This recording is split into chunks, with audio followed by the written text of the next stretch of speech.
Hi folks, so in today's video we'll analyze a company called Bajaj Housing Finance.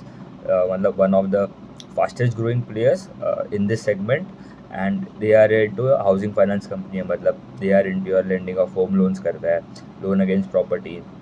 इनका थोड़ा wholesale वाला book भी है, developer finance वाला सेगमेंट है, फिर उनका लीज रेंटल डिस्काउंटिंग वाला सेगमेंट है, and it is a prime housing finance company. तो एक होता है अफोर्डेबल हाउसिंग फाइनेंस. मतलब अफोर्डेबल हाउसिंग फाइनेंस मतलब they are into your tier 2 tier 3 tier 4 cities में लेंडिंग करते हैं.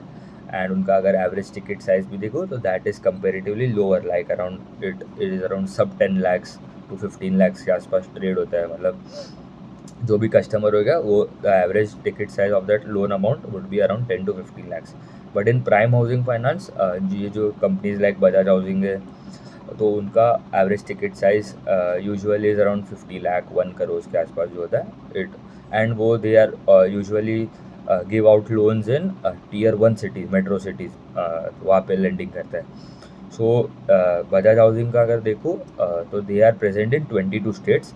They have around 219 branches as of Q3 of FY25, and it is the one of the मतलब अगर if I compare it, मतलब अगर if I add all these affordable housing finance की, मतलब अगर हाउसिंग फाइनेंस का अगर पूरा लिस्ट देखो तो बजाज हाउसिंग का मार्केट कैप नहीं, AUM का साइज़, मार्केट कैप भी it is highest also, but AUM का साइज़ अगर हम देखें तो इट इज़ अराउंड 1,08,000 करोड़ के आसपास. मतलब it is the biggest and largest player in terms of the AUM.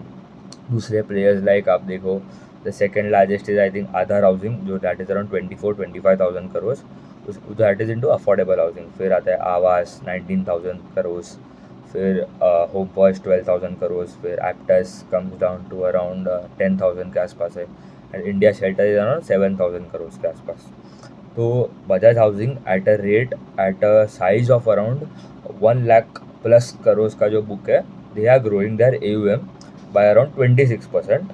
तो मतलब at such a high base they are able to grow at 26%. That is a very very big achievement for them. And अगर उनका disbursements का भी growth देखो तो that was around 17 to 18% के आसपास था. उनका जो नेट इंटरेस्ट इनकम है that grew around 25% YOY, and PAT का ग्रोथ था अराउंड 25%. ये भी अच्छा है. उनका अगर एसेट क्वालिटी भी देखो, बहुत ही मतलब pristine asset quality, best asset quality in this industry. It is around 0.29% versus 0.29 quarter and quarter, and an NPA was around 0.13 versus 0.12 quarter and quarter. मतलब फेयरली स्टेबल ही है, कुछ चेंजेस भी नहीं है ज़्यादा. एंड अगर उनका AUM का भी मिक्स देख लूँ तो they are around 57% of the जो AUM है that comes from your home loan वाला सेगमेंट. फिर जो 10% है comes from your loan against property. फिर लीज रेंटल डिस्काउंटिंग, मतलब जो मतलब 2-3 फ्लोर जो लीज पे देते हैं, बड़े बड़े बिल्डिंग्स हो गए, कॉर्पोरेट्स को भी देते हैं, तो दैट इज़ अराउंड 20%. फिर डेवलपर फाइनेंस, जो मतलब कंस्ट्रक्शन फाइनेंस वाले इंफ्रास्ट्रक्चर लोन्स हो गए, तो दैट इज़ अराउंड 12%. एंड जो अदर सेगमेंट है दैट इज़ 2%. तो मतलब मेजॉरिटी जो है होम लोन में आता है. इनका अफोर्डेबल हाउसिंग में भी प्रेजेंस है, बट उनका मेजॉरिटी ऑफ द जो है प्राइम हाउसिंग ही करता है. इसलिए उनका एवरेज टिकट साइज भी अगर होम लोन का देखूँ तो that is specifically around 50 lakh के आसपास ही है. फिर उनका अगर रिटर्न ऑन एसेट्स देखूँ तो that is around 2.4% versus 2.4 quarter and quarter. ROE number was around 11.5 versus 15 quarter and quarter. अभी ये कम क्यों है, क्योंकि अभी कोई भी कंपनी जब भी IPO आता है उनका, तो उनका जो इक्विटी जो बेस होता है, मतलब ROE क्या होता है बेसिकली, और जो पैट जो आता है divided by your equity, share holders equity, अभी नेटवर्थ जो बोलते हैं. तो मतलब अभी कभी भी मतलब कभी भी कंपनी IPO आता है, कोई भी फंड रेज करता है कोई भी कंपनी, तो आपका नेटवर्थ जो है वो बढ़ जाता है. ठीक है, तो मतलब डिनोमिनेटर जो है दैट इज़ योर नेटवर्थ, तो उसका rate of change is comparatively higher than the total income that is coming, मतलब जो पैट आ रहा है वो. तो इसलिए द डिनोमिनेटर का जो ग्रोथ है वो अचानक से ज़्यादा हो गया कंपेयर टू योर जो पैट है, मतलब न्यूमरेटर. तो इसलिए जो जो भी मतलब आंसर आता है दैट इज़ मतलब वो उसका थोड़ा डी रेट होता है, कंप्रेस हो जाता है नंबर. तो ये उन्होंने बोला टेम्पररी है. कोई भी कंपनी अभी भी बेसिकली कोई भी फंड्स रेज करता है, कोई भी QIP करता है, तो उनका टेम्पररी आप देखोगे तो ROE number suddenly it compresses. तो अराउंड उनका 11.5 है versus 15 quarter and quarter. And leverage ratio भी देखो तो that was around 5 times versus 5.1 था, अभी 5 times था लास्ट क्वार्टर. एंड अगर उनका यील्ड देखूँ तो yield is basically the rate at which Bajaj housing will lend to its customers, तो that was around 9.8% versus 9.9 quarter on quarter.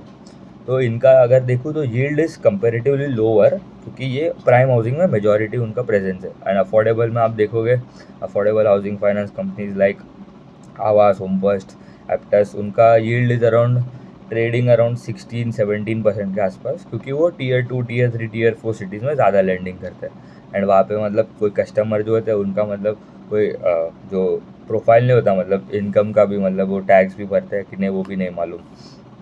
मतलब they are into your rural semi urban cities में ज़्यादा उनका presence है, जो first lower income group, middle income group जो होता है, तो इसलिए they can charge more rate to them. And ये जो बजाज हाउसिंग जो मतलब प्राइम हाउसिंग फाइनेंस कंपनी है, मतलब टीयर 1 सिटीज़ में, मेट्रो सिटीज़ में सब बड़े बड़े बड़े मतलब जो they are well educated people को लोन देता है, तो दे कैन नॉट चार्ज, मतलब जिसका क्रेडिट प्रोफाइल भी मतलब अच्छा है, सिविल स्कोर भी बेटर है, तो उनको मतलब दे यूजुअली चार्ज लेस। तो इसलिए उनका अगर देखूँ तो उनका yield is also less compare to other place.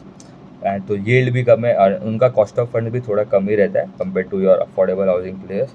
Rate at which they borrow money from other banks, other NBFCs, cost of borrowing वो होता है, तो दैट वॉज अराउंड 7.9%, और लास्ट क्वार्टर भी 7.9 था। तो इसलिए स्प्रेड जो आता है your yield minus the cost of borrowing, that comes to around 1.9% versus 1.9 quarter on quarter.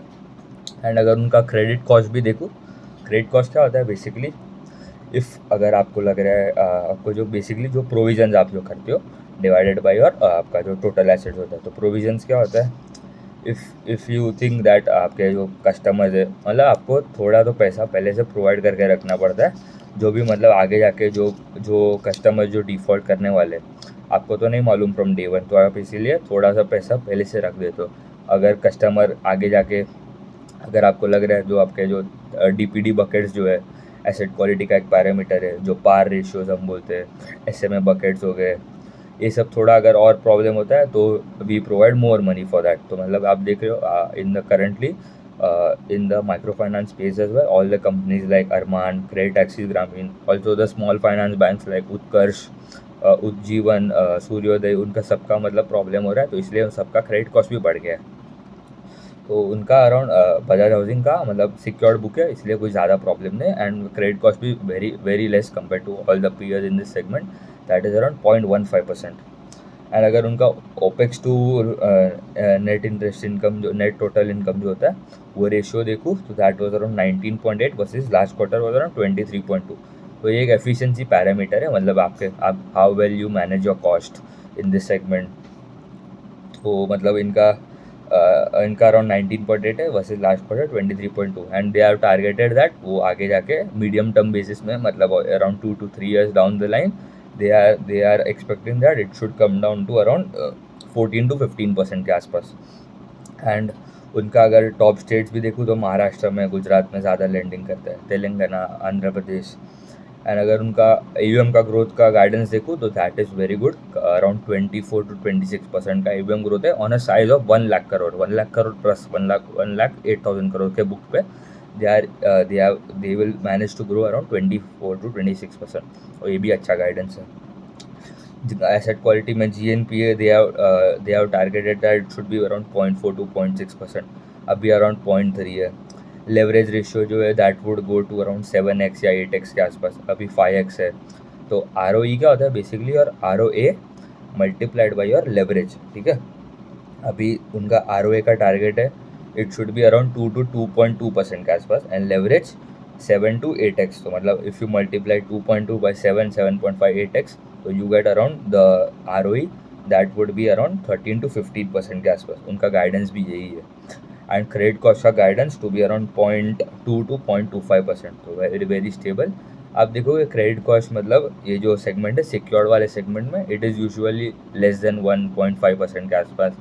But अभी आप अनसिक्योर्ड सेगमेंट में जाते हो, पर्सनल लोन वाला सेगमेंट, बिजनेस लोन वाला सेगमेंट, MSME लेंडर्स जो है लाइक 5 स्टार बिजनेस हो गया, SBFC फाइनेंस हो गया, उनका टिपिकली थोड़ा ज़्यादा होता है, अराउंड 1.5% के आसपास। एंड यूनिवर्सल बैंक जो HDFC बैंक, कोटक बैंक, उनका तो कम ही होता है, क्योंकि मतलब बैंक्स में मतलब यूजुअली ऐसा प्रॉब्लम नहीं होता, बट स्मॉल फाइनेंस बैंक में ज़्यादा प्रॉब्लम होता है, क्योंकि उनका जो एडवांसेस जो दी है लोन बुक, वहाँ पे माइक्रो फाइनेंस वाला पोर्शन है ज़्यादा, मतलब पूरा अनसिक्योर्ड वाला सेगमेंट।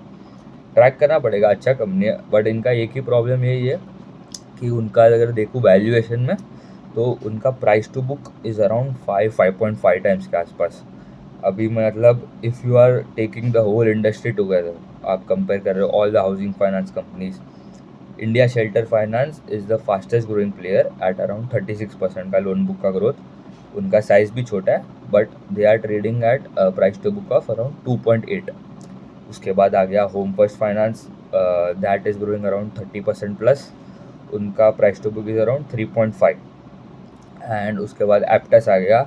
अभी एक्चुअली एप्टस और उनका ग्रोथ इज़ सिमिलर, ठीक है, but Aptus is growing on a loan book of around 10,000 crore at 27-28% के आसपास।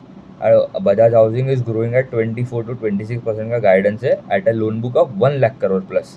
मतलब अगर डालना ही है तो बजाज हाउसिंग में डाल दूंगा ना, अगर मैं बोल रहा हूँ दोनों में से चूज़ करना, ठीक है, पूरे सेगमेंट में से नहीं, बट वैल्यूएशन भी देखना पड़ेगा। तो बजाज हाउसिंग का मतलब इट इज़ अ मार्केट, मतलब market leader in terms of the size in this segment. मतलब प्राइम हाउसिंग फाइनेंस में 1 लाख करोड़ प्लस का बुक लेके they are growing around 25-26%।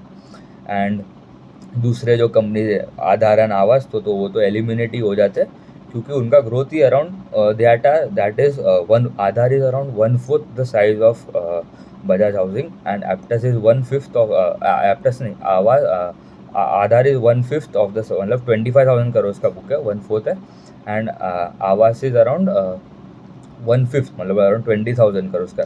That are growing at a lesser rate compare to Bajaj housing, इसलिए उनको मतलब उतना भी प्रीमियम नहीं मिलता, अराउंड 2-3 टाइम्स के आसपास ही होता है। बट इंडिया शेल्टर का भी मतलब रिसेंटली आईपीओ आया था, थोड़ा नया कंपनी है, इसलिए मतलब market is also tracking them from every quarter, मतलब देखना पड़ा, एवरी क्वार्टर हमको देखना पड़ेगा, ऐसा नहीं कि एक क्वार्टर देखा अभी ये जगह इंडिया शेल्टर बेस्ट है वहाँ पे पैसा डाल दिया, नेक्स्ट क्वार्टर होम फर्स्ट आगे निकल गया, तो मतलब पूरा गेम ही चेंज हो जाता है।